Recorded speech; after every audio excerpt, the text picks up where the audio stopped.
कक्षा 8 की worksheet number 19 बच्चों, सामाजिक विज्ञान की वर्कशीट। देखिए बच्चों, ये वर्कशीट है संबंधित संसाधनों से है।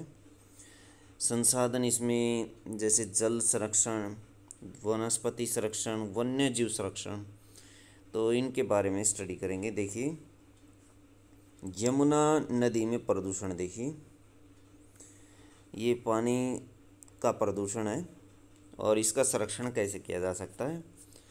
फिर पानी छिड़कने वाला तंत्र, स्प्रिंकलर सिस्टम यानी फवारा सिस्टम का प्रयोग वहाँ किया जाता है जहाँ पानी की कमी होती है, यानी पानी को बचाया गया। पानी को बचाया गया, इसको पानी का संरक्षण कहा जाएगा। शुद्ध और पर्याप्त जल स्रोतों को सुरक्षित करने के लिए निम्नलिखित कदम उठाए गए हैं। ये बच्चों जल संरक्षण के बारे में स्टडी करेंगे। नीचे अब वन्य और वन्य वनस्पति आवरण। वन्य और वन्य वनस्पति आवरण धरातलीय प्रवाह को मंद कर देते हैं। किसको मंद कर देते हैं? धरातलीय प्रवाह को। भूमिगत जल को पुनः पूरित करते हैं। जल संरक्षण करके पृष्ठीय प्रवाह को बचाया जा सकता है। किसको बचाया जाता है? पृष्ठीय प्रवाह को बचाया जा सकता है। पानी के रिसने से होने वाले नुकसान को कम करने के लिए खेत की सिंचाई के लिए इस्तेमाल की जाने वाली नहरों को ठीक से पक्का किया जाना चाहिए। कच्ची नहरें क्या करती हैं बच्चों? पानी रिसता रहता है और जिसकी वजह से पानी का नुकसान होता है। इसलिए नहरों को पक्का किया जाना चाहिए ताकि पानी का रिसाव कम हो, पानी बर्बाद कम हो। रिसाव और वाष्पीकरण के माध्यम से पानी के नुकसान को रोकने के लिए स्प्रिंकलर सिस्टम से सिंचाई करनी चाहिए। फवारा सिस्टम से सिंचाई करनी चाहिए ताकि पौधों को जितना पानी चाहिए उतना स्प्रिंकलर सिस्टम से मिल जाता है। वाष्पीकरण की अधिक दर वाले शुष्क प्रदेशों में सिंचाई की ड्रिप विधि का प्रयोग करना चाहिए अथवा टपकन विधि का प्रयोग किया जाना चाहिए। ड्रिप विधि ऐसी विधि है बच्चों जिसमें बूंद बूंद करके पानी गिरता है, पौधों की जड़ों के नज़दीक पानी डाला जाता है। ऐसे पाइप बिछा दी जाती हैं और उन पाइपों में क्या लगा दिया जाता है? सिस्टम ऐसे कर दिया जाता है, यहाँ पर नोज़ल लगा दी, यहाँ पे नोज़ल, मान लीजिए यहाँ पौधा है, पौधे के बिल्कुल नज़दीक, जड़ के नज़दीक तक पाइप ले जाई जाती है। मान लीजिए यहाँ पर पौधा है तो पौधे की जड़ के नज़दीक जा कर के पानी ड्रिप अथवा ड्रिप का मतलब होता है बूंद बूंद करके गिरता है। तो बूंद बूंद गिरता है, इसके माध्यम से पानी की बचत होती है। संरक्षण की इन विधियों को अपनाकर मूल्यवान जल संसाधन को संरक्षित किया जा सकता है। संरक्षण का मतलब होता है बचाना बच्चों, सुरक्षित अथवा बचाया जा सकता है। तो बच्चों, प्राकृतिक वनस्पति और वन्य जीव। प्राकृतिक वनस्पति और वन्य जीव केवल स्थल मंडल, जलमंडल और वायुमंडल के बीच के संकीर्ण क्षेत्र में मौजूद हैं। कहाँ मौजूद है? स्थल मंडल, जलमंडल और वायुमंडल के बीच के संकीर्ण क्षेत्र में मौजूद है, जिसे हम जैव मंडल कहते हैं। जीव मंडल में जीवित प्राणियों को जीवित रहने के लिए एक दूसरे पर निर्भर रहना पड़ता है। इस जीवन सहायक प्रणाली को पारितंत्र के रूप में जाना जाता है। वन्य जीवों में पशु, पक्षी, कीड़े और जलीय जीवन भी शामिल है। पक्षी कीड़े खाते हैं और अपघटक के रूप में भी कार्य करते हैं। गिद्ध मृत जीव जंतुओं को खाने के कारण एक अपमार्जक और पर्यावरण का एक महत्वपूर्ण शोधक माना जाता है। जो गिद्ध होते हैं बच्चों, चील और गिद्ध, ये वातावरण को साफ करते हैं। कैसे? मरे हुए जीव जंतुओं को खा करके। तो जो जीव जंतु हैं उनको खा जाते हैं, जिसकी वजह से बदबू नहीं फैलती, गंदगी नहीं फैलती। इसलिए प्राणी चाहे छोटे हों या बड़े, पारितंत्र के संतुलन को बनाए रखते हैं। पारितंत्र बच्चों जैसे सभी जीव जंतुओं से मिलकर बनता है, उसे पारितंत्र कहते हैं, जिसमें सारे जीव सम्मिलित होते हैं और एक दूसरे पर निर्भर होते हैं। प्राकृतिक वनस्पति का वितरण। वनस्पति की वृद्धि मुख्य रूप से तापमान और नमी पर निर्भर करती है। दो मेन कारक हैं वनस्पति अथवा पौधों की वृद्धि के लिए, तापमान और नमी, कितना उसको तापमान चाहिए और कितनी उसे पानी की ज़रूरत है या नमी की ज़रूरत है। दुनिया के प्रमुख वनस्पति प्रकारों को जंगलों, घास के मैदानों, झाड़ियों और गुल्म के रूप में वर्गीकृत किया गया है। किसमें वर्गीकृत किया है वनस्पति को? जंगलों में, घास के मैदानों, झाड़ियों और गुल्म के रूप में वर्गीकृत किया गया है। तो बच्चों ये होते हैं पेड़ पौधे अथवा वनस्पति। भारी वर्षा वाले क्षेत्र के विशाल वृक्ष फलते फूलते हैं। भारी वर्षा वाले क्षेत्रों में विशाल वृक्ष फलते फूलते हैं। इस प्रकार वन प्रचुर जल वाले आपूर्ति वाले क्षेत्रों में ही पाए जाते हैं। वृक्ष होते हैं वो आसानी से बड़े हो जाते हैं, लंबे हो जाते हैं, क्योंकि वहाँ उनको पानी पूर्ण रूप से मिल जाता है। जैसे जैसे नमी की संख्या घटती जाती है, पेड़ों का आकार और घनत्व कम होता जाता है। सामान्य वर्षा वाले क्षेत्रों में छोटे आकार वाले वृक्ष पाए जाते हैं और झाड़ियाँ उगती हैं, और कम क्षेत्र वाले शुष्क प्रदेशों में कटीली झाड़ियाँ और गुल्म उगते हैं। बच्चों, कांटेदार पौधों को गुल्म कहा जाता है, जिनमें न तो पत्तियाँ होती हैं और तना नाम मात्र होता है। प्राकृतिक वनस्पति और वन्य जीवों का संरक्षण। जलवायु परिवर्तन और मानव हस्तक्षेप से पौधों और जानवरों के प्राकृतिक आवास नष्ट हो सकते हैं। किससे नष्ट हो सकते हैं? मानव हस्तक्षेप से। कैसे? मानव वनों की कटाई कर सकता है। वनों की कटाई, मिट्टी का कटाव, निर्माण संबंधी गतिविधियां। मिट्टी का कटाव यानी भूमि का खनन करना, वहाँ से मिट्टी को उठाकर दूसरी जगह पहुँचाना। निर्माण संबंधी गतिविधियां यानी अपने निर्माण कार्यों के लिए वनों को काटना, पौधों को काटना। निर्माण संबंधी जैसे फैक्ट्रियां और उद्योग स्थापित करने के लिए या घर बनाने के लिए।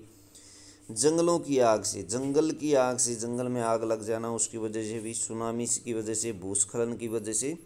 भूस्खलन होता है मिट्टी का कटाव, तो भूस्खलन की वजह से भी पेड़ गिर जाते हैं। जैसे मिट्टी कटेगी तो पेड़ भी गिरेगा। कुछ ऐसी मानवीय और प्राकृतिक घटनाएं हैं जिनकी वजह से संसाधन विलुप्त होने की जो प्रक्रिया है वो तेज होती जा रही है। एक अन्य प्रमुख चिंता का विषय है कि विशेष प्रजातियों की संख्या में भी गिरावट आई है। जैसे जैसे वन नष्ट होते हैं वैसे वैसे वहाँ रहने वाले जीव जंतुओं अथवा विशेष प्रजातियाँ जो हैं वो भी नष्ट होती जा रही है, क्योंकि उनको रहने के लिए आवास नहीं मिलता अथवा उनका आवास नष्ट हो जाता है और उनको खाने पीने के लिए भी संसाधन नहीं मिलते। राष्ट्रीय उद्यान, वन्यजीव अभयारण्य, जैव मंडल नीचे हमारी प्राकृतिक वनस्पतियों और वन्य जीवों की रक्षा के लिए बनाए गए हैं। सरकार की तरफ से कुछ जैव आरक्षित क्षेत्र बनाए गए, जिन्हें जैसे राष्ट्रीय उद्यान, वन्यजीव अभयारण्य, जैव मंडल कहा गया है, जिसमें कुछ पेड़ पौधे, वनस्पतियों का मतलब है पेड़ पौधे, और कुछ वन्य जीव अथवा जंगली जीव जंतु उसमें रहते हैं। उनके आवासों को सुरक्षित रखा गया है और उनको भी सुरक्षा प्रदान की गई है। महत्वपूर्ण संसाधनों को कम होने से बचाने के लिए घाटियों, आर्द्र भूमियों और झीलों का संरक्षण आवश्यक है।